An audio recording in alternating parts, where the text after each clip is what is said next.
Le film commence par les tristes funérailles d'un ancien directeur d'école nommé Jong Se-op. Yeon-hwa, une jeune et belle femme, est chargée d'organiser les funérailles. Soudain un journaliste soupçonneux nommé Oh, se présente pour présenter ses condoléances et demande à Yeon-hwa la cause du décès du directeur. Il trouve cet incident étrange car Jong Se-op avait un cancer mais il est mort d'autre chose. Et pour ajouter au mystère, le vieil homme a laissé toute sa fortune à Yeon-hwa, alors qu'il n'avait aucune relation particulière avec elle. Dans la scène suivante, le reporter Oh parle à Yeon-hwa pendant un certain temps, mais malgré ses efforts pour avancer l'enquête, il n'arrive pas à trouver des indices concrets et s'en va. Plus tard, le journaliste retrouve Yeon-hwa, qui dépose des fleurs sur la tombe, et découvre qu'elle vit seule dans un grand manoir. Après avoir expliqué les raisons de son enquête, Yeon-hwa accepte de s'entretenir avec lui. Elle commence alors à raconter comment elle a rencontré l'ancien directeur. Ensuite, le film revient en arrière, lorsque Yeon-hwa travaillait comme auxiliaire de vie. Après avoir entendu parler de ses services, le vieil homme solitaire, Jong Se-op, l'engage et lui demande de s'occuper de lui. Lors de leur première rencontre, Jong Se-op révèle qu'il est en phase terminale d'un cancer et qu'il ne lui reste pas beaucoup de temps à vivre. Il mentionne également qu'il souhaite passer ses derniers jours en paix et demande à Yeon-hwa de s'occuper de tous ses besoins jusqu'alors. Étonnamment, Yeon-hwa accepte sans aucune hésitation. Cependant, au cours des premiers jours, Jong Se-op devient de plus en plus exigeant et difficile à satisfaire.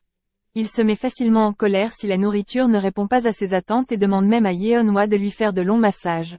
Une nuit, après un cauchemar, Jong Se-op se réveille et trouve Yeon-hwa endormi à ses côtés au lieu de veiller sur lui. Voyant cela, il devient furieux et il la réveille en l'arrosant d'un verre d'eau. Mais Yeon-hwa reste calme et le vieil homme finit par redormir. Au fil des jours, Yeon-hwa apprend les préférences de Jong Se-op et devient plus compréhensive de ses besoins. Elle commence à préparer ses repas préférés, s'occuper de ses médicaments et même connaître la bonne température de l'eau pour son bain. Grâce à tout cela, leur relation s'améliore et ils se rapprochent. Un soir, Jong Se-op emmène Yeon-hwa à une fête de retrouvailles et la présente à ses amis. Il la convainc même de chanter une chanson sur la scène, ce qui captive tous les spectateurs. Jong Se-op est vraiment impressionné par ses talents de chanteuse, dont il n'avait aucune idée. Sur le chemin du retour, il mentionne que cette chanson était la préférée de sa défunte femme. Lorsqu'il lui demande comment elle a connu la chanson, Yeon-hwa avoue que son défunt petit ami avait l'habitude de l'écouter assez souvent. Le lendemain matin, Yeon-hwa fait une pédicure à Jong Se-op dans le jardin. Alors que les deux se rapprochent, le vieil homme se confie sur son fils décédé. Mentionnant qu'il avait à peu près l'âge de Yeon-hwa lorsqu'il est décédé dans un malheureux accident. Il lui demande alors pourquoi elle s'occupe de lui au lieu de profiter de sa jeunesse ailleurs. Yeon-hwa répond vaguement en disant qu'elle suit simplement le chemin de son destin. Le lendemain, Jong Se-op vit un épisode douloureux dû à sa maladie, qui le fait hurler d'agonie. Il tombe du lit et rampe sur le sol pour trouver de l'eau à boire. Malheureusement, même après avoir bu, il n'est pas soulagé. Entendant ses cris, Yeon-hwa se précipite à son secours, mais il rejette son aide et lui demande par contre de repasser son costume. Une fois la douleur apaisée, Jong Se-op sort de la pièce et Yeon-hwa lui remet le costume. Il lui demande ensuite de sortir seul et d'aller chercher une photo dans un studio. Dans la scène suivante, à sa demande, Yeon-hwa sort de la maison et se dirige vers le studio photo. Elle est loin de se douter que Jong Se-op a un plan effrayant pour commettre l'impensable, et c'est pourquoi il l'a renvoyé. Alors que Yeon-hwa reçoit la photo au studio et pense à Jong Se-op, elle prend soudain conscience de la situation. Elle comprend ses intentions et se précipite chez lui, espérant désespérément empêcher l'issue tragique. Heureusement, elle arrive à temps et sauve son employeur. Les larmes aux yeux, elle s'agenouille et supplie Jong Se-op de ne plus jamais recommencer. À ce moment précis, le vieil homme réalise qu'il a enfin quelqu'un pour qui vivre. Au fil des jours, leur lien s'approfondit et Jong Se-op commence à redécouvrir le bonheur. Un jour, alors qu'il range les photos de sa femme et de son fils décédé, il s'ouvre à Yeon-hwa, lui avouant que tous ceux qu'il a aimés l'ont quitté. Maintenant, il craint d'être à nouveau abandonné. Cependant, Yeon-hwa lui assure tendrement qu'elle n'a pas d'autre endroit où aller et lui promet de rester à ses côtés pour toujours. Pour détourner la conversation et apporter un peu de réconfort, Yeon-hwa demande gentiment à propos du fils de Jong Se-op qui figure sur la photo. En réponse, Jong Se-op se souvient de son fils le décrivant comme une personne dévouée et talentueuse, qui a été tragiquement emporté par un accident de voiture, quittant ce monde trop tôt. Le lendemain, Yeon-hwa accompagne Jong Se-op pour une visite médicale, et à leur grand étonnement, le docteur leur annonce une nouvelle inattendue. Les cellules cancéreuses de Jong Se-op ont miraculeusement cessé de se propager. Au lieu de n'avoir que 6 mois à vivre, il a maintenant un pronostic prolongé de 6 ans. Le docteur conclut que les patients qui conservent une vision positive de la vie ont tendance à vivre plus longtemps. Sur le chemin du retour, Jong Se-hop sourit et exprime sa gratitude à Yeon-hwa en lui tenant la main. Il pense qu'elle est la raison de son bonheur et de son attitude positive face à la vie. Dans les jours qui suivent, l'affection de Jong Se-hop pour Yeon-hwa se renforce, et il l'invite à des dîners chics dans des bons restaurants. Au cours de l'un de ces dîners, Yeon-hwa lui conseille gentiment de ne pas trop boire à cause de sa maladie. Mais le vieil homme, qui est pris dans l'instant, l'ignore complètement et finit par beaucoup boire. Alors qu'il est ivre, il essaie d'être intime avec Yeon-hwa. Il l'attrape par ses bras et tente de l'embrasser avec force. Cependant, après quelques échauffourées, elle parvient à le repousser et à l'empêcher de lui faire quelque chose de mal.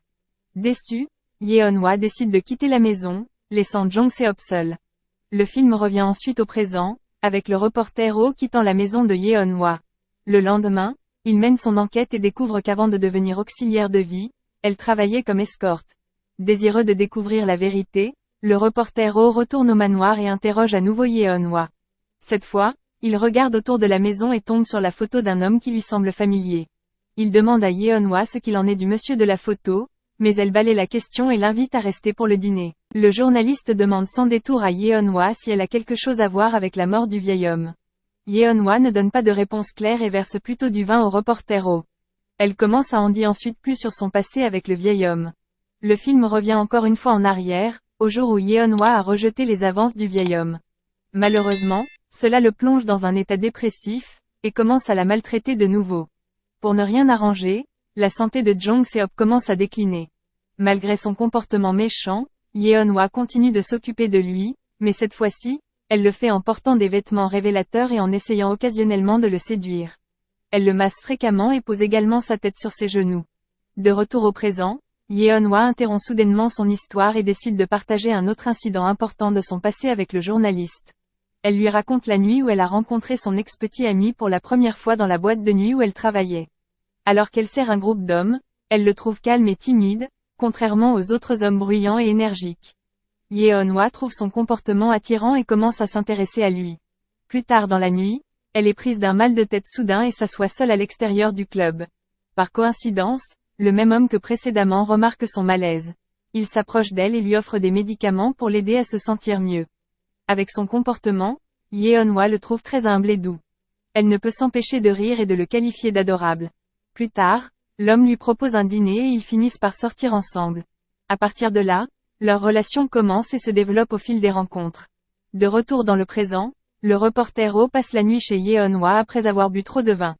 Lorsqu'il se réveille, il entend Yeon-hwa pleurer dans la douche. Curieux et inquiet, il s'approche d'elle, et elle se confie sur des expériences sombres de son passé. Elle insiste sur le fait qu'elle est innocente et qu'elle n'a pas tué le vieil homme. Le journaliste se sent mal pour elle et tente de la consoler. Mais une chose en entraîne une autre et ils finissent par avoir une relation. Le lendemain matin, le reporter Oh se réveille et découvre que Yeon-hwa a disparu. En la cherchant dans la maison, il tombe sur un vieil article qui révèle la vérité sur le petit ami de Yeon-hwa. Il l'examine et découvre que son petit ami est en fait le fils du vieil homme, Jong Se-hop. L'article révèle également que son petit ami n'est pas mort dans un accident de voiture mais a commis un suicide suite à un événement traumatisant. Troublé par ce qu'il vient de lire, le journaliste décide d'approfondir l'enquête. Il découvre que Yeon-hwa a préparé des potions pour provoquer des sentiments d'amour, et qu'elle avait corsé ses boissons et celles du vieil homme. La scène revient dans le passé, et nous voyons Jong Se-hop se raser soigneusement la barbe, semblant se préparer à quelque chose de spécial. Avec une bague à la main, il entre dans la chambre de Yeon et la passe délicatement à son doigt alors qu'elle dormait. Cependant, Yeon-hwa se réveille soudainement et rejette sa proposition. Désespéré de la reconquérir, Jong Se-hop se donne beaucoup de mal. Il lui offre sa maison et toute sa fortune, dans l'espoir qu'elle accepte de l'épouser. Cependant, elle refuse toutes ses avances et le laisse seul. Après plusieurs jours, Yeon-hwa retourne chez lui, la vengeance dans les yeux. C'est à ce moment-là qu'elle dévoile une vérité choquante. Elle est en fait la petite amie de son fils décédé. Yeon-hwa dévoile ses véritables intentions, mentionnant qu'elle est venue pour se venger de la mort de son petit ami. Il s'avère que la mort tragique du petit ami de Yeon-hwa est le résultat de la haine profonde de son propre père. En découvrant la relation de son fils avec une escorte, Jong Se-hop a orchestré un plan cruel. Il a engagé certains anciens clients de Yeon-hwa pour la forcer à avoir une relation avec eux tout en obligeant son fils à regarder. Cela leur a laissé des cicatrices douloureuses. En particulier le petit ami, a été si profondément affecté qu'il s'est jeté devant une voiture en marche et a mis fin à sa vie. En apprenant la terrible vérité, Jong Se-hop s'effondre sur le sol, en état de choc. Pendant ce temps, Yeon-hwa se retire dans sa chambre, apparemment heureuse de ce qu'elle a fait. Le lendemain, Jong Se-hop demande à Yeon-hwa de prendre une douche. Ensuite, alors qu'elle est dans une autre pièce, il commet l'impensable, lui laissant toute sa richesse et sa fortune. Yeon-hwa se retrouve ensuite dans une gare, envisageant de mettre fin à ses jours. Cependant, lorsqu'elle tente de sauter devant le train qui arrive, elle est inopinément sauvée par les esprits de Jong Se-hop et de son défunt petit ami. Ils apparaissent comme des êtres éthérés, lui offrant réconfort et conseil. L'esprit de Jong Se-hop assure à Yeon-hwa qu'il ne lui en veut pas et l'encourage à vivre pleinement le reste de sa vie en utilisant les biens qu'il lui a laissés. Le film se termine par une scène magnifique où les esprits de Jeong Se-hop et de son petit ami font leurs adieux à Yeon-hwa alors qu'ils montent à bord d'un train. Ils lui font signe de leur soutien alors qu'elle entame un nouveau chapitre, emportant leurs souvenirs avec elle.